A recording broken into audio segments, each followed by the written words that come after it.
nilifanikiwa kuandika historia ya kwamba ni Mtanzania wa kwanza anayetumia wheelchair kupanda mlima Kilimanjaro. Ina local media hawakuweza kuiripoti vizuri. Kwa hiyo nikawa kama vile nina deni nadaiwa na nchi.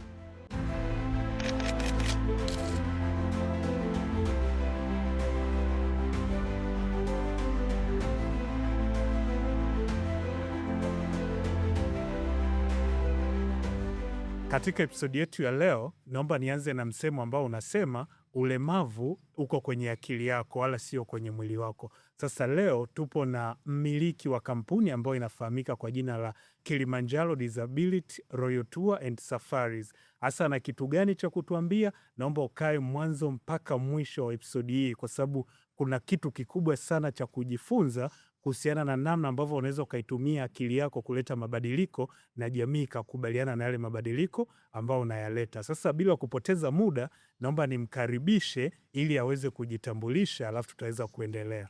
Karibu. Asante sana. Mimi naitwa Deogratus Peter Chami. Ni Mtanzania kwa kuzaliwa na ni kijana mpambanaji. Nashukuru, na pia kitendo tu cha kuweza kumiliki kampuni kinaashiria wewe ni kijana mpambanaji. Sasa katika hiyo safari yako sasa ya kupambana, kuna vitu vingi ambavyo tunatamani kuvisikia. Sasa kabla hatujafika huko kwenye kampuni, yani kwamba ulianzaje, yani hali ilivyokuwa kwenye safari yako mpaka kufikia hiki kipindi? Kwanza kabisa kama unavyoniona hapa ni kijana mwenye ulemavu, lakini ni kijana ambaye sijapenda kuishi ulemavu nilionao.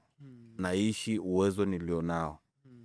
Ndio maana unaniona niko hapa na nina kampuni inayojitanabaisha kutoa huduma kwa watu wenye ulemavu, lakini bila kubaya watu ambao hawana ulemavu, kwa kuzingatia kwamba watu hao wenye ulemavu wanaishi ndani ya familia za watu ambao hawana ulemavu, na watu wenye ulemavu wana familia ambazo pia hizo familia hazina ulemavu. Labda niseme hivyo. Na sio safari ambayo unaweza kuiona kama nimeanza jana nikafika hapa leo. Ni safari ambayo kwangu mimi na kwa wenzangu wenye ulemavu, kutoka kwenye local parameters to the global parameters, inatakiwa ichukuliwe kama daftari la kusoma, kwa sababu kihistoria mimi sijazaliwa na ulemavu, nilipata ajali. Yani wewe ulemavu ulitokea ukiwa labda na umri gani pengine? Kama nilivyokuambia kabisa kwamba mimi ni kijana mpambanaji. Nilipata ajali nikiwa na miaka 13, tayari nishaanza kupambana. Nilikuwa ni mwanafunzi wa shule ya msingi nikiwa standard 6. Ni ajali ambayo ilitokea katika upambanaji, ukizingatia familia zetu hizi.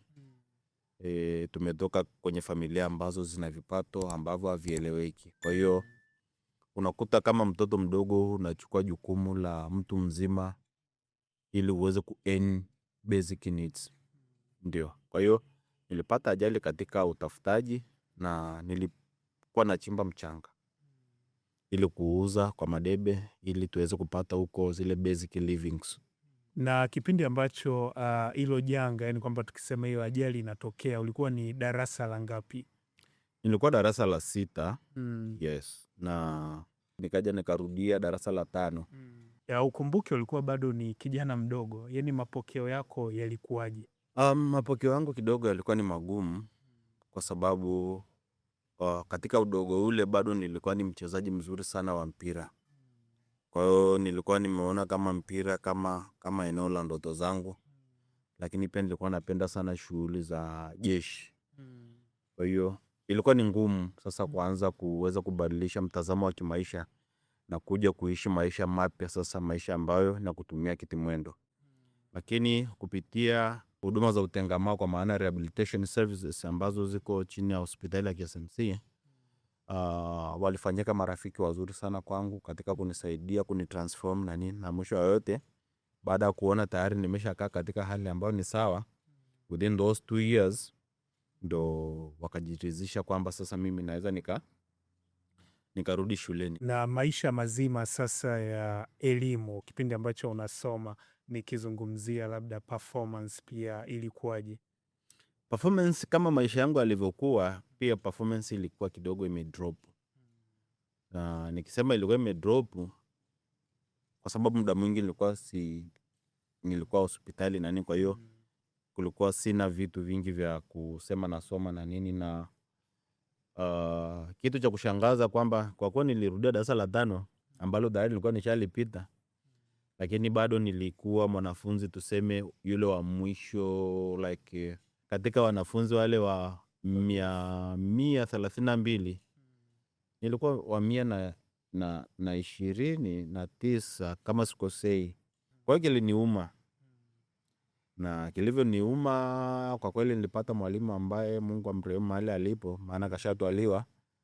Alikuja akazungumza na mimi akaniambia, Deo, mimi nakuona kama vile uwezo wako ni mkubwa sana, na kwa hii nafasi ambayo umeshika si nafasi yako, naomba usome, bado na muda mwingi wa kufanya vizuri. Kwa hiyo jambo la kushangaza sana, mtihani uliokuja mwingine nikawa wa 96. Kawa umesogea kidogo. Yes.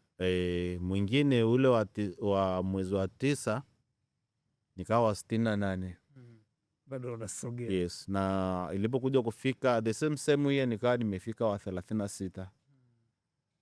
Kwa hiyo unaweza kaona namna gani ambapo nilikuwa nakata namba kwa eneo kubwa sana. Lakini mpaka kuja kufika sasa namaliza darasa la 7 tayari nilikuwa nimesha kuwa ndani ya makumi ya huku mbele. Kwa hiyo mimi nafasi yangu mpaka 10 bora, 12, 10 na ngapi, 18, mwisho 18 kuja huku mbele. Kwa hiyo it was a certain tough path, lakini namshukuru Mungu kwa hilo.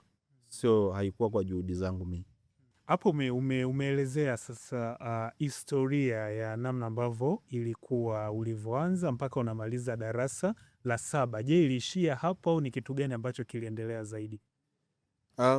Haikuishia hapo kwa sababu matokeo yalivyotoka yalikuwa ni mazuri, na nilipangwa shule ya Old Moshi Second School.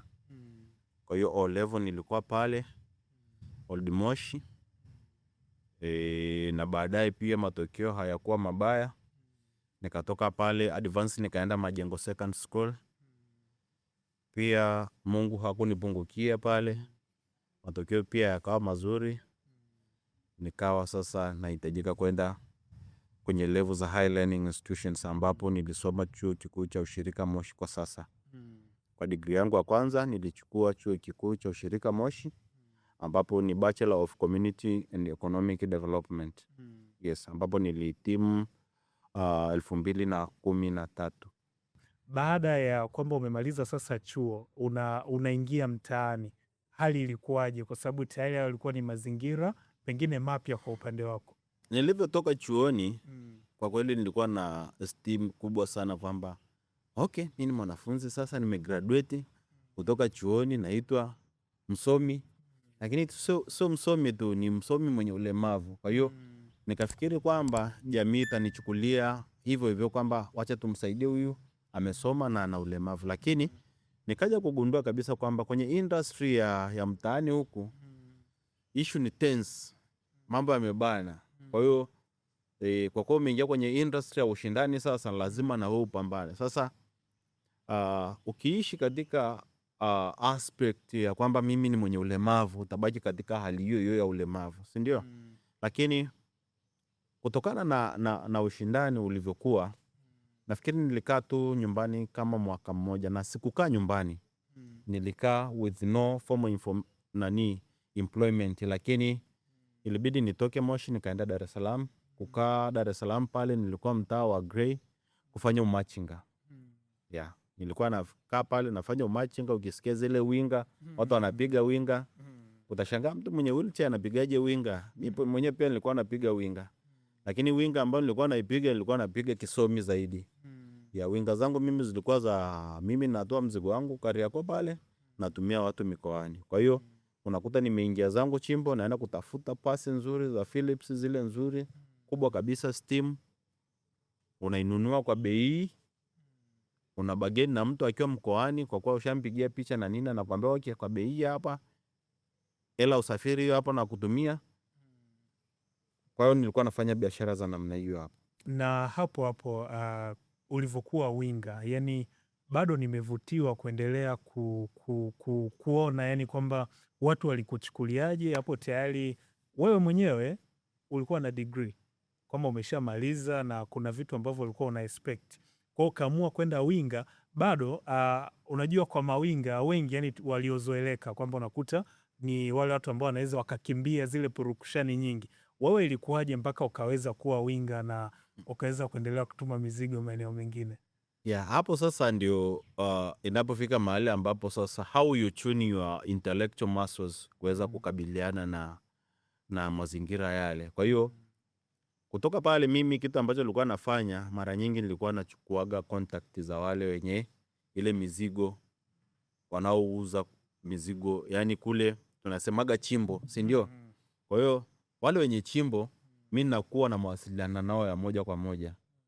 Kwa hiyo wakati wameleta mzigo, kabla watu hawajaenda pale, kabla hakujavamiwa, mimi nilikuwa naombaga kabisa, naambia bwana, naombeni mimi wakati ukifika mzigo tu hivi, mimi ni wa kwanza kuja kuchagua, ndio wao wengine, kwa sababu si unaona kabisa hao akija mimi sitapata.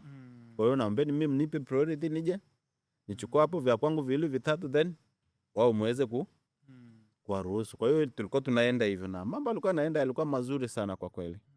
Na nilipata marafiki wengi ambao mpaka leo hii bado niko nao. Na natumaini hapo kwa watazamaji kuna kitu ambacho cha kujifunza. Ulivyoanza kujitambulisha, ulizungumzia ishu ya upambanaji. Ulisema kabisa mimi ni mpambanaji, na kadri muda unavyoenda unazidi kutuonyesha ni namna gani ambavyo umepambana. Na hizi sasa harakati za Kariakoo, maana Kariakoo kuna harakati nyingi sana, zilileta matunda gani kwako? Ilikuwa ni zaidi ya matunda kwa mimi kukaa Kariakoo, kwa sababu kwangu mimi ilikuwa ni darasa tosha la kuweza kuwa na mbinu mbalimbali za kuweza kuishi na watu wa aina tofauti tofauti. Kumbuka Kariakoo kama ilivyo, ukifika Kariakoo ndio kama umefika Tanzania, kwa sababu harakati za pale ni nyingi. Pia aina ya watu walioko pale ni watu wa aina tofauti tofauti. Kuna mateja, kuna walevi, kuna matajiri, kuna maskini, kuna foreigners, watu kutoka Kongo, watu kutoka Komoro, watu kutoka Zambia. Na kumbe wakati niko kwenye harakati zangu za umachinga pale Kariakoo, kuna watu ambao walikuwa interested with my hustling, my lifestyle na nini. Na kuna kipindi fulani hivi nilipata simu ya ajabu sana kwamba kuna watu ambao wamekuwa inspired na maisha yangu, wakatamani sasa nitoke kwenye maisha ya umachinga, nirudi kwenye field ya adventures. Kwa hiyo walikuja wakazungumza na mimi, wakaniambia bwana, sisi kukuangalia wewe tumekuona kwa kipindi kirefu sana, lakini tukaona kabisa kwamba wewe kuna kitu ambacho unaweza kusaidia jamii. Nikauliza ni kitu gani? Wakaniambia tunatamani bwana wewe ukapande mlima Kilimanjaro. Wakaniambia nini hiki mnaongea na mimi? Wakaniambia ndio, tumekuona kabisa with how you hustle at this side ya Kariakoo na magumu yote yaliyoko hapa, still mlima Kilimanjaro unaweza ukapanda. Na hapo yani kwa nini wenyewe walikuja na hiyo idea ya wewe kwenda kupanda mlima Kilimanjaro? Kwa nini walikuja na hiyo idea? Mimi bwana, Dar es Salaam najua haina mlima. Kwa hiyo kwenye kile kipindi ambacho mimi niko Dar es Salaam, nilikuwa natoka Biafra, natembea, nafika Kariakoo, napita, naenda mpaka Posta, naenda mpaka Ocean Road, nikiwa natumia wheelchair na kurudi mpaka Kariakoo hivyo. Kwa hiyo nafikiri sijui ni kitu gani ambacho walikuwa wanafanya na mimi. Nafikiri sijui walikuwa wananiassess kwa kipindi kirefu. Kwa hiyo unakuta ile barabara ya Umoja wa Mataifa ile naitembea tu bila shida yoyote na wheelchair, naingia mjini Kariakoo, naenda, nafika Posta, naondoka, nafika Ocean Road, nafika na kurudi pia Kariakoo na wheelchair bila shida yoyote. Napokuja kufika pale Kariakoo kuja kuwaambia kwamba nimetokea Biafra kule bwana, nimekuja, nimeenda, nimeshafika Ocean Road kule, nimerudi, niko hapa sasa, tuendelee na harakati. Watu wakaa inspired pia, how do you manage on your wheelchair to do this kind of thing? Kwa hiyo kutoka pale sasa wakaniambia bwana, nafikiri kwa uwezo wako huo sasa unaweza ukapanda mlima Kilimanjaro. Mimi nilikuwa shocked kwa sababu kwa kweli ni kitu ambacho nilikuwa sijawahi kukiwaza. Ilikuwa ni 2013 mwishoni. Kipindi hicho ndio nimetoka chuo, kumaliza chuo. Kwa hiyo 2014 Januari tayari walikuwa wakaniambia bwana, hebu jiandae kisaikolojia tufanye safari ya kupanda mlima Kilimanjaro. Na hapo saikolojia yako sasa ilikuwaje baada ya kusikia hivyo? Kwa kuwa mimi ni mtu ambaye nilikuwa napenda kukaribisha changamoto mpya kwenye maisha yangu ya mtu mwenye ulemavu. Siku sita kukaribisha hiyo changamoto. Kwa sababu pia niliuona mlima kama eneo langu mimi la express abilities za watu wenye ulemavu. Na ni safari ambayo ilikuwa ni safari ya baada ya kuja kukubali sasa wakaorganize safari. Kwenye huo mwaka 2014 nilifanikiwa kuandika historia ya kwamba ni Mtanzania wa kwanza mwenye ulemavu to conquer the mountain to Uhuru Peak. Haikuwa rahisi kwa sababu ule mlima una mazingira ya aina tofauti tofauti. Kuna eneo unafika hali ya hewa inakuwa ya baridi sana, kuna mahali unafika hali ya hewa inakuwa nzito na nini, lakini kutokana na kwamba tayari nilikuwa nishaambiwa nijiandae kisaikolojia kufanya mazoezi na nini, to me it was advantage kwamba nilikuwa natumia wheelchair kwa kipindi kirefu kusukuma kufanya mazoezi. Kwa hiyo ile hali ilifanya mapafu yangu mimi yalikuwa yana nguvu ya kuweza kuaccommodate ile hali ya hewa ambayo ilikuwa kule juu. Cha kushangaza sasa, mpaka tulipofika pale Uhuru Peak, pamoja na kwamba tulikuwa na hizo hurdles mpaka tufike Uhuru Peak, tulipofika Kibo Hut tulikuwa na timu ya watu tofauti tofauti. Kulikuwa na therapist, kulikuwa na madaktari, kulikuwa na magaidi na maporters. Au wengine wote apart from daktari wote walikuwa safi kabisa. Lakini daktari ambaye ndo alikuwa anaratibu trends ya afya zetu, alipofika pale Kibo Hut alipata ile mountain sickness. Na alipopata mountain sickness, kikawaida unapopata ile hali hautaki kuendelea tena na safari, kwa sababu unapotoka pale Kibo Hut kwenda Peak, you are going now to the other altitude ambayo ni ngumu zaidi. Kwa hiyo katika ushauri walimshauri yeye arudi, lakini mimi nikawa najiuliza maswali mengi. Sasa kama daktari anarudi sisi wenye ulemavu huku tunafanyaje? Nani atatuhudumia? Unaona? Lakini kitu ambacho kilini inspire zaidi ni ile timu ya guide ambayo tulikuwa nao. Wakawa na tu inspire, wanatuambia bwana, nyinyi mnaweza, msiogope na nini, kila kitu kitakuwa sawa. Kwa hiyo tukaishi na ile ya kustay positive na kustay on tune. Kwa hiyo tulipofika Uhuru Peak pale, tukapiga picha zetu za ushindi na nini, and then tukarudi. Na ulijisikiaje yani kuona kwamba umeweza kufika kile kilele? Yani manake watu wengi wanaogopa kwa sababu yani mtu akishasikia kwanza anawaza akiona zile meters ambazo zinatajwa, na pili ni ile baridi ambayo wanakutana nao. Sasa wewe kwa upande wako yani ulijisikiaje? Kutokana na kwamba ni the highest place in Africa, lakini pia ikumbuka kabisa kwamba wakati unapopanda mlima Kilimanjaro unapima afya. Kwa hiyo kutokana na kile cha daktari kuniambia kwamba now you can go, niliishi nacho. Lakini pia wakati unapanda mlima Kilimanjaro you go with the gears ambazo zinahakikisha kabisa kwamba zinakukinga na baridi. Kwa hiyo nilikuwa nimevaa vizuri kuhakikisha kwamba baridi hainiumizi. Na kwamba nilijisikiaje, moja, mimi niliona kitu kama vile nimepanda ndege. Kwa nini nasema hivyo? Kwa sababu ukiwa Uhuru Peak, haya mawingu ambayo tunayoyaona tukiwa hapa yako juu sana. Ukiwa Uhuru Peak, haya mawingu unayaona yako chini. Naona Kwa kwangu mimi it was kind of very amazing, kitu cha ajabu sana, na kilikuwa cha kunifurahisha sana kwamba hivi kumbe hata mimi naweza nikakaa nikaona mawingu kwa chini. Lakini kitu kizuri zaidi pale, ukiwa pale ukiangalia upande wa huku unaiona Kenya iko chini pale, na ukiangalia upande wa huku unaiona Tanzania. Unaona inavyokuwa na usiku ni kitu kizuri sana kwa sababu you see Tanzania unaiona hapa chini hapa. Yaani unaiona iko chini. Taa za umeme zinawaka ukiwa unaziona chini. Na ukiangalia upande wa huku hivi unaona Kenya iko chini hapa hivi. Kwa hiyo kwa mimi nilijisikia furaha kubwa sana kwa sababu moja, niliandika historia ya Tanzania kwamba nimekuwa champion mwenye ulemavu unayetumia wheelchair kupanda mlima Kilimanjaro.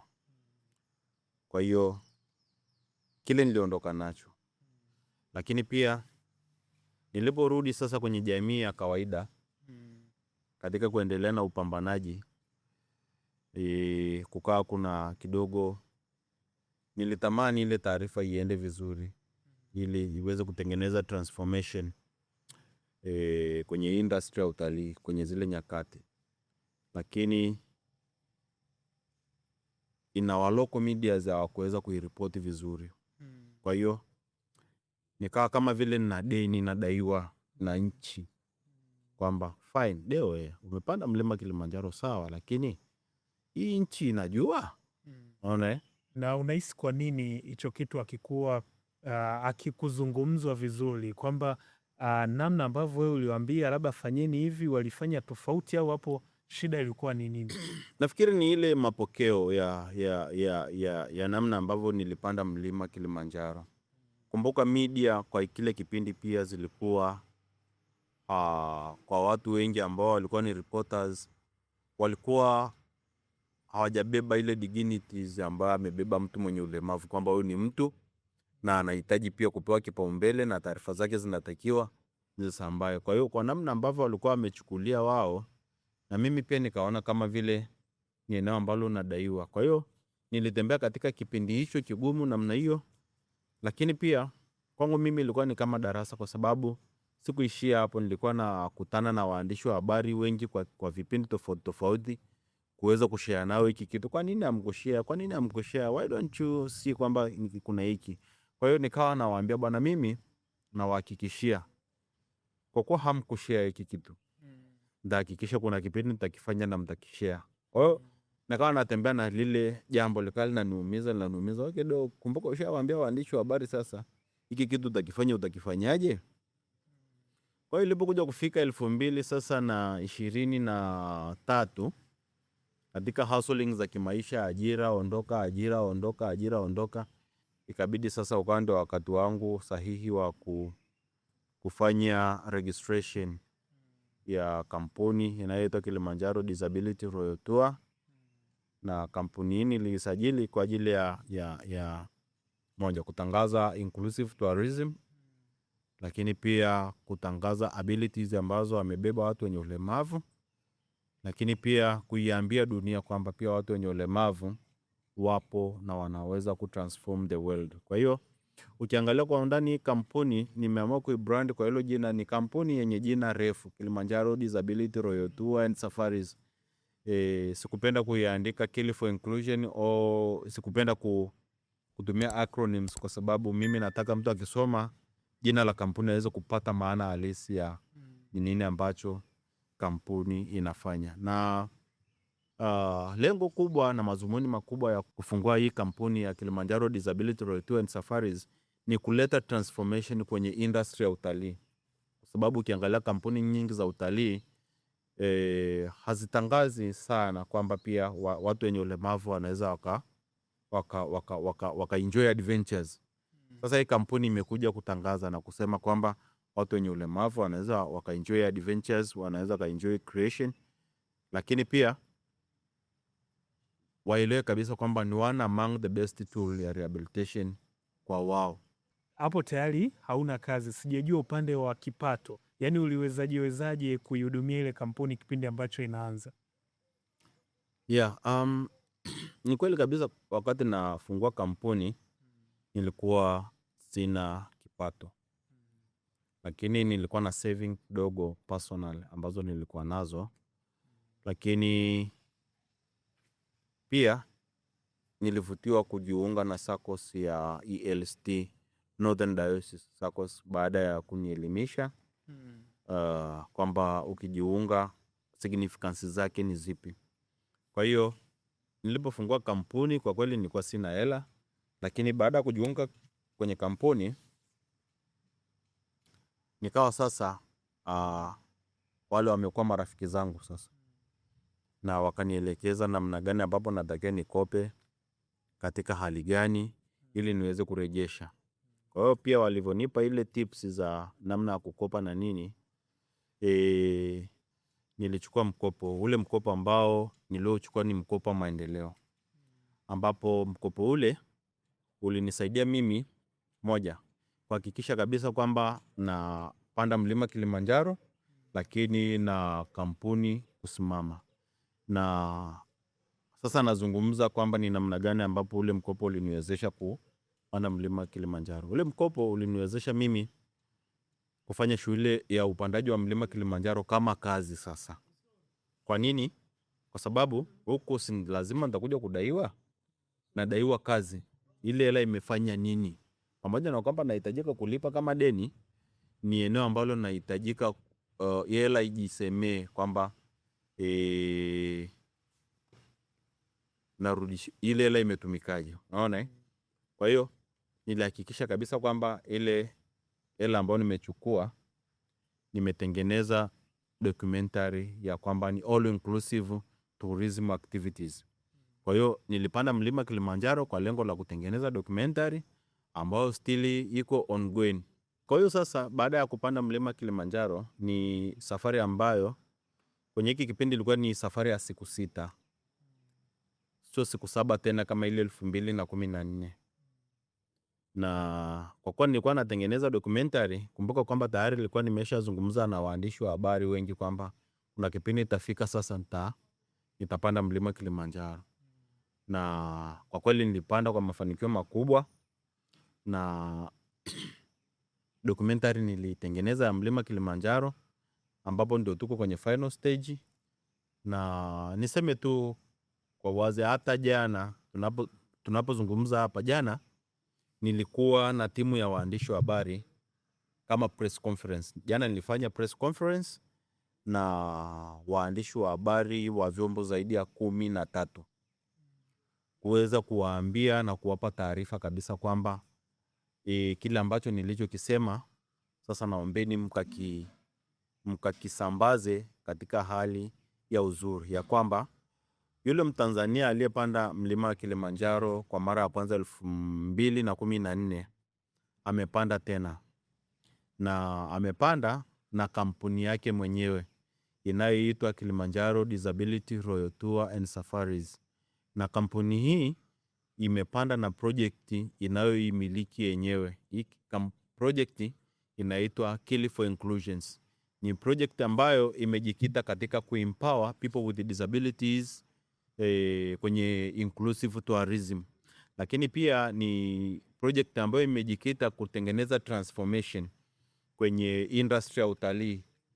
Kwa ukweli uliopo kwamba makampuni mengi ya utalii haijaona hii kama fursa, lakini kampuni hii ya Kilimanjaro Disability Royal Tour imeiona kama fursa. Kwa hiyo ni kampuni ambayo imejikita katika kuleta mapinduzi kwenye sekta ya utalii, katika kutengeneza tips za inclusive tourism ndani ya Tanzania.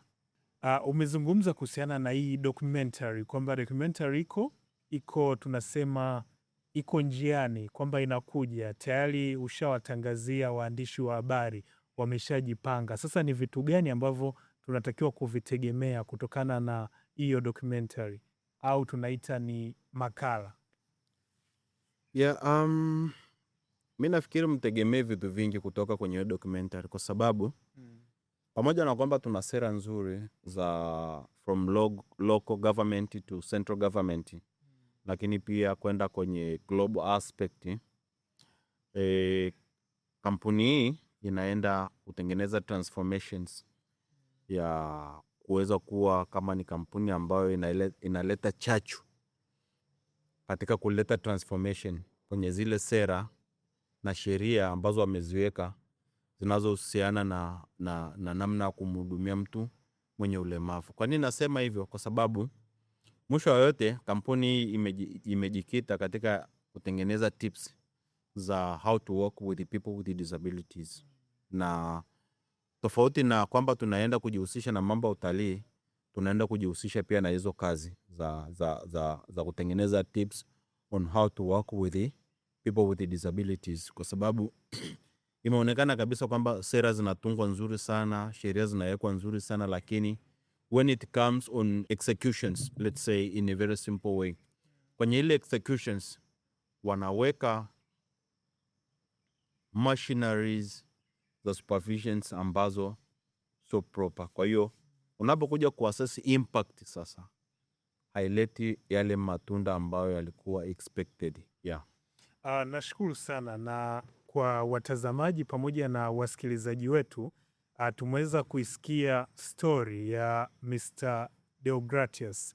Ametuonyesha tangu mwanzo mpaka mwisho, na yeye hajachukulia ulemavu wake kama changamoto. Yeye pia amechukulia ni kama fursa, akaangalia namna gani jamii pengine inavyoishi au inavyoamini, na hii ikaweza kumfanya kuja na idea mpya kwenye sekta ya utalii, kwa kaja na inclusive tourism, kuhakikisha ana include mpaka wale watu ambao wana ulemavu, kwamba kila mtu ana haki ya kuweza kuja kufanya utalii sehemu yoyote. Kwa hiyo hii kwako na wewe iwe chachu ya kuweza kujichallenge ili kuona ni namna gani na wewe unaweza ukafanya vitu ambavyo vikaleta mchango chanya kwenye jamii yetu. Mpaka kufikia hapo ni mwisho wa episodi yetu ya leo. Naomba tusisahau kusubscribe kwenye chaneli yetu inayokwenda kwa jina la Sculpture Online TV inayopatikana YouTube. Pia unaweza ukashare na watu wengine ili elimu hii iweze kuwafikia. Tunapatikana kwenye mitandao ya kijamii kama vile Instagram na TikTok. Kwa hiyo huko pia tunarusha videos mbalimbali ambazo unaweza ukashare na watu wako wa karibu ili waweze kujifunza na kuweza kutengeneza Tanzania iliyo bora. Tukutane kipindi kijacho.